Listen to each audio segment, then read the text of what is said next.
3 punts als lleidatans.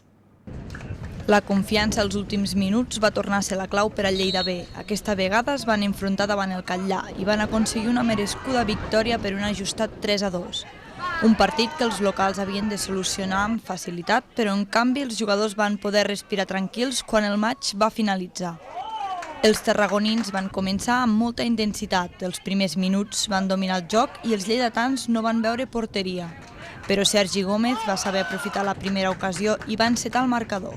La confiança dels blaus va augmentar, com també ho va fer la possessió del joc, i la segona aproximació a porteria va acabar amb el gol de Joel Huertas.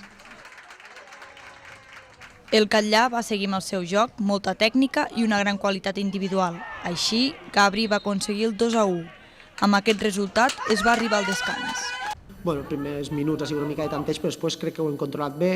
Hem tingut la sort de ficar-nos per davant molt ràpid i amb 2 gols de diferència, ocasions per fer el tercer, i crec que hem sigut imprudents.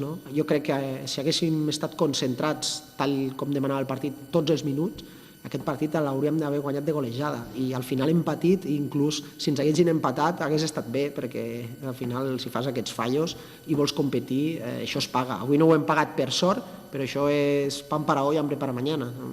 A la represa, els del Badalejo van sortir amb moltes ganes, tot i així no van poder evitar la diana de Gabri. L'empat tornava a deixar el partit amb incògnita, però el Lleida va acabar signant un tercer gol gràcies a Jordi Martínez. Els blaus van aguantar els últims minuts i el 3-2 va ser definitiu. Els jugadors van marxar amb els 3 punts, però conscients que l'evolució del joc ha de seguir i que les coses poden anar encara